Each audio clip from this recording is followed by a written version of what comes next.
Hi class, this is Geeta Sharma from Non-Native IELTS. Today we'd be talking about the genuine speaking strategies. Now first of all, let's talk about what genuine speaking strategies do I mean to. Basically, these speaking strategies are going to help you in your IELTS examination and even in your TOEFL. Please understand, whenever you're talking about IELTS speaking strategies, you're talking about those strategies that are going to help people who are going to sit in the examination, right? First of all, the question comes, do you think there are any specific strategies that we can apply? Please understand that your examination is actually for 15 to 20 minutes, right? You have to sit in front of an examiner and you have to talk to the person. The person can be a male or a female, right? And even the person is supposed to be really trained in his craft, right? So you have to be good enough in order to actually grab that score that you require. As per my consideration and my experience, I have seen students scoring below their requirement. Basically, those students who are PR aspirants, like basically who are going for their permanent residency, they are supposed to score around 7 band score out of 9 bands, right? Whereas those students who are going for the academic examination, that is for study purpose, basically if they have done their higher secondary, or in the sense if they have done their 12th standard, right, they are supposed to score at least a 6.5. Obviously it depends on their requirements, on the college that they are going for, and obviously the university, or the university that they are supposed to, they want to enter, basically, or enroll into. So let's, instead of going off topic, let's talk on the specific detail that I want to share today. Please understand that by following this video, by if you go through it carefully, you're going to answer a lot of doubts of yours. So please stay in touch. Let's check. First of all, the specific strategy that I want to share as per my experience is you need to categorize your cue cards. See, I have had students who have scored 6.5, and from the range of 6.5 they have even scored till that 8.5 score. I have had students, yes, I'm talking about speaking. And please just take it out of your head that if you are basically from, I would say, students consider them really low or inferior if they are from a specific board of education that doesn't support basically English language completely in all of their subjects, right? Even if you are a Mandarin speaker, right? If you are a Francophone or a German, or obviously an Indian. Being an Indian, I have known the problems that students face. So I can obviously let you know about it. See, you can even check my accent. It's Hindi, right? You can check that I'm a bit, I feel that I'm clear with my words, with the pronunciation that I am having of English, right? But yes, unfortunately, most of the students don't have that. So first of all, I believe some of the students, I would like to categorize them into two different categories, students, right? Then we'll get back to that, the categorizing your cue cards. I have to tell you what cue cards are, first of all, right? First of all, let's talk about those students who actually fall into two different categories. There's this one category of students who feel that speaking, okay, we are going to deal with that, that's quite easy, right? Oh, I'm really good, I'm cool with that. Some of the students feel that accent is the only thing that you require, whereas I would like to disagree with this point of view. This is completely not the case, believe me. I've had even colleagues who sat for the examination and unfortunately scored a 6.5, a whooping 6.5. Understand? an IELTS trainer scoring a 6.5 in speaking. And I have had colleagues who actually practiced, and I would like to say that they were really good, right? And just because of the determination that they had, they even scored an 8. I would like to share my experience actually for going with my speaking. First time when I was completely a fresher, right? I didn't know anything about speaking, but obviously I loved English because I have got this degree from University of Calcutta, Bachelor's of English, and that two honors, English honors, and afterwards I went for Masters of English, right? I always had this love for English, so I used to love reading. I still do that. So I was always in touch with English, right? I scored a 7.5 in the first academic examination that I gave. And then when I went for GT, obviously I had some of the knowledge, some of the vocabulary, I would say. I like to be grounded. It is okay to be grounded, right? And then I scored an 8 in speaking.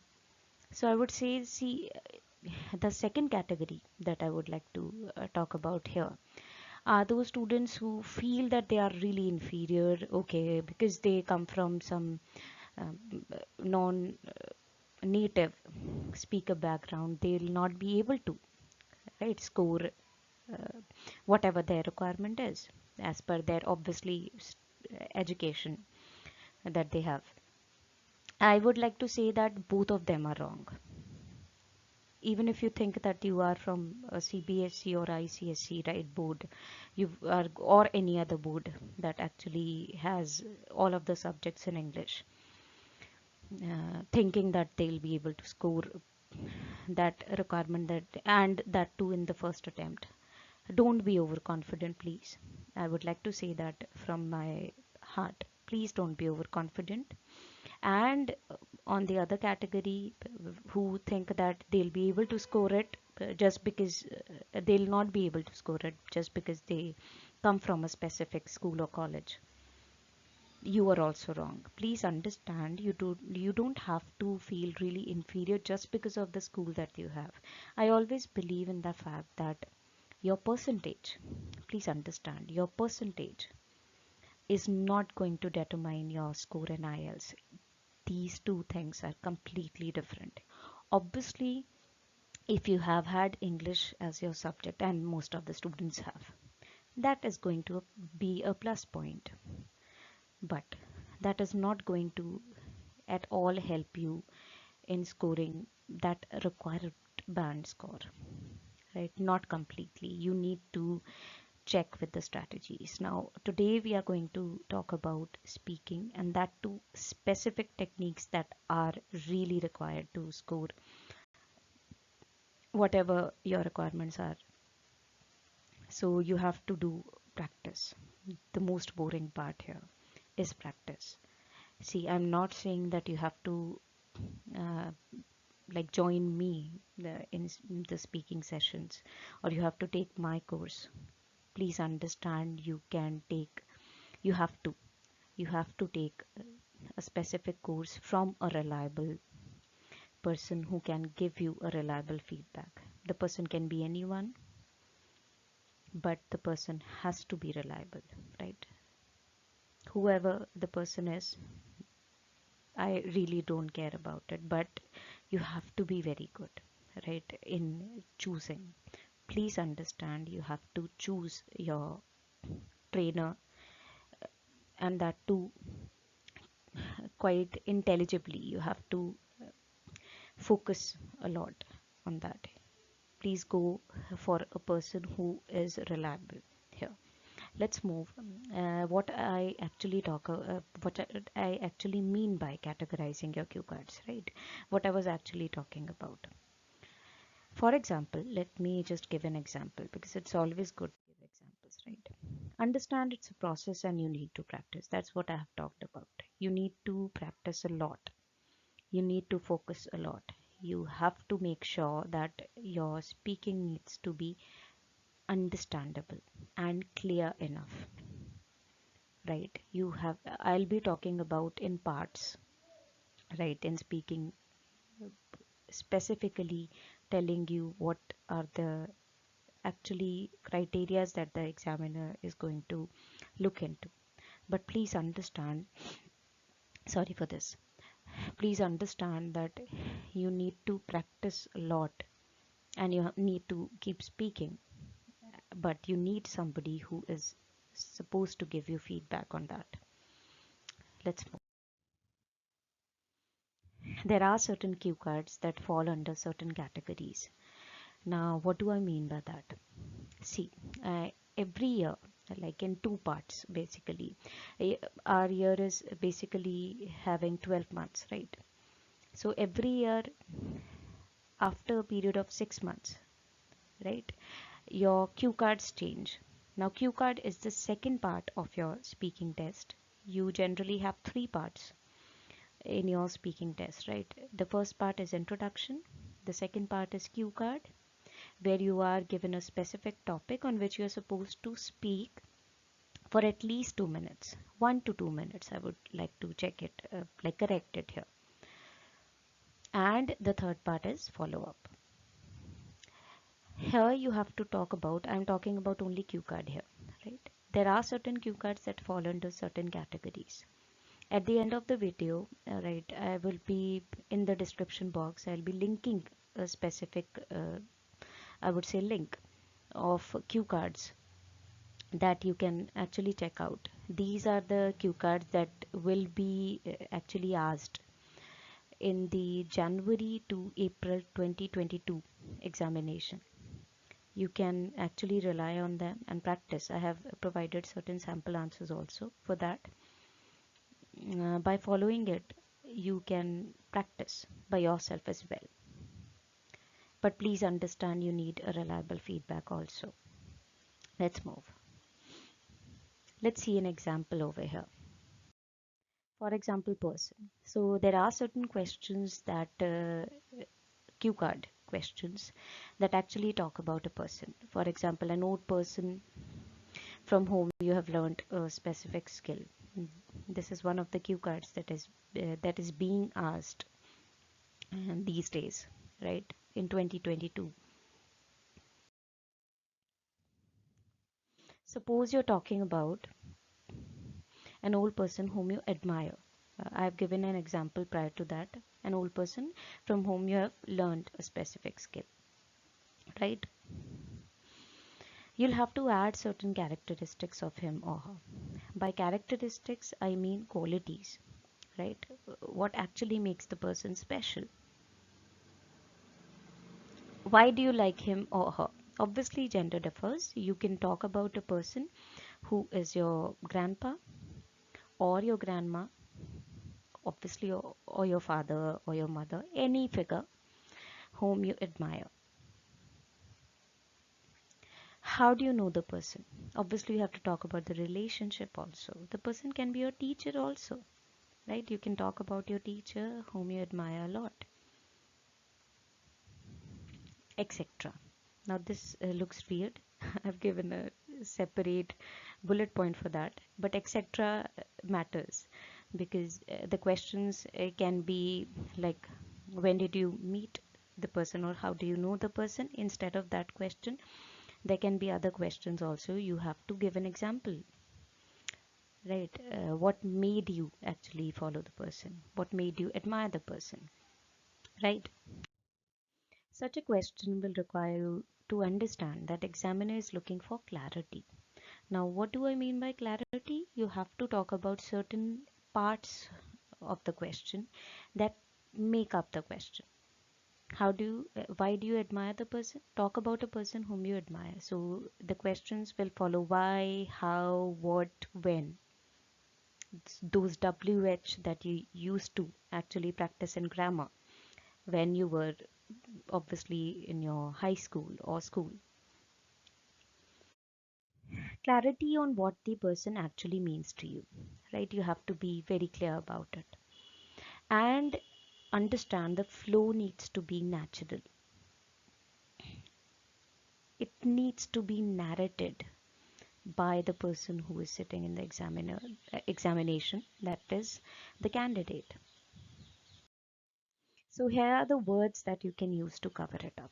I always suggest my students to actually take up that 1 minute that you are provided before your cue card to write down certain vocabulary words instead of writing the whole story, because you're only having 1 minute. So it is always a good idea to take that 1 minute and utilize it as per your potential. If you write vocabulary words, right, at least 5 to 6 words that makes up the person, because we are talking about the person, it'll help you a lot. Believe me, it's going to help you a lot. How would that help? Obviously it'll help you not take pauses, because in that 2 minute, believe me, in that 2 minute, 1 to 2 minute of time slot, stipulated time slot that you are provided, you are allowed to see that piece of paper, and you're obviously provided a pencil also, sorry, on which you can write down the details related to the cue card. Obviously that has been chosen by the examiner. So it is always a good idea to write vocabulary words, right? And please make sure that when you are writing down the vocabulary words, you must have had actually practiced it beforehand. Now I am not saying that on the day of the test you will be provided certain list of cue cards, right? No. Obviously you have to practice on that. That is why I have provided you a list in that description box, so that you can go through them and check them. Believe me, they are going to help you a lot. But you need to be really honest with yourself. I always believe honesty is the obviously best policy. Obviously this sounds really cliche, but this is going to help you. Be honest with yourself. I always believe on that. Let's move.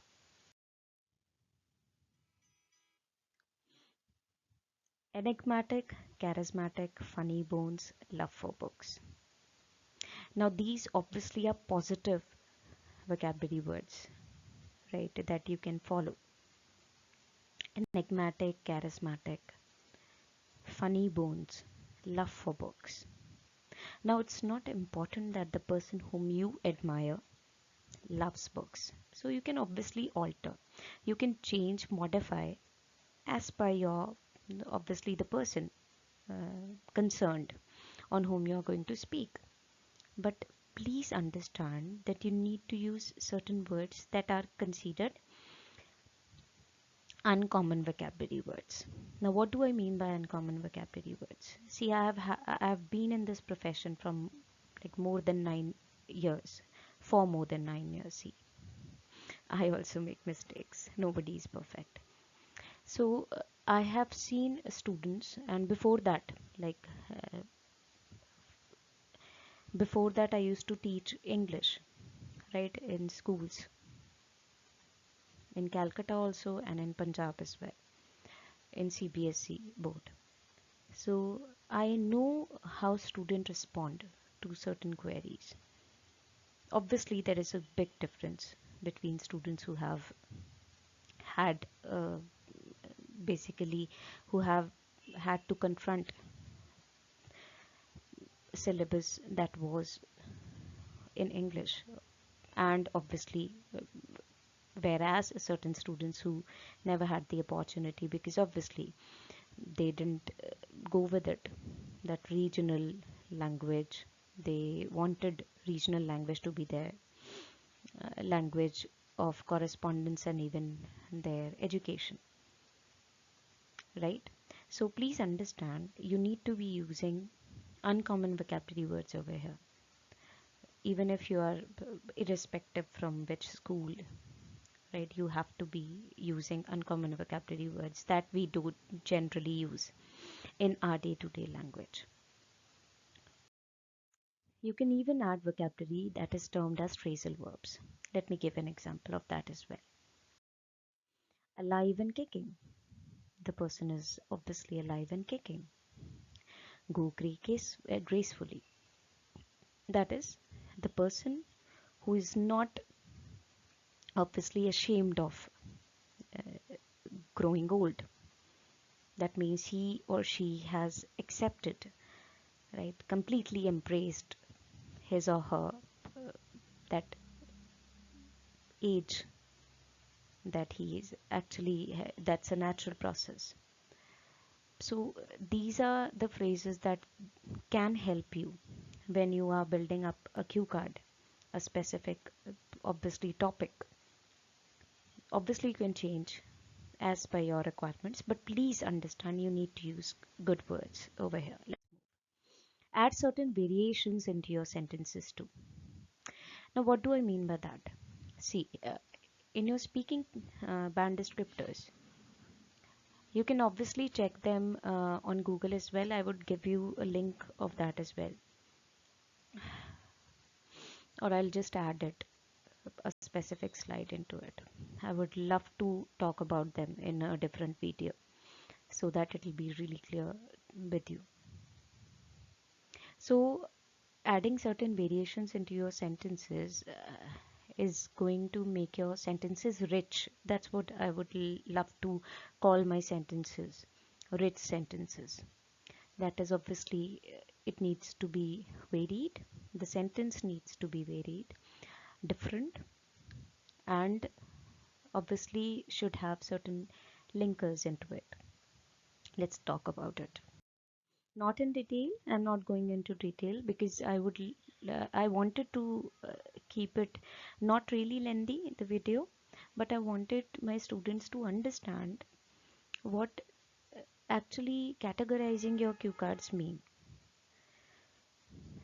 Obviously, practicing on speaking is a process, right? There are 3 different parts, so you need understanding on all 3 different parts. So I am just talking about a bit in detail about cue card. Not only but also, as you can see on the screen, this is one of the sentences that you can use. Not only is he enigmatic, but he is also grounded. So when you're talking about certain sentences, if you want to say that he's this as well as this and this, instead of that you can use not only but also. That means you're talking about 2 different characteristics of the person in the same sentence. Although is generally used when you are trying to connect 2 different sentences that are completely contradictory to each other, right? There are many other vocabulary words that you can add into your cue card and make it fun to hear for the examiner.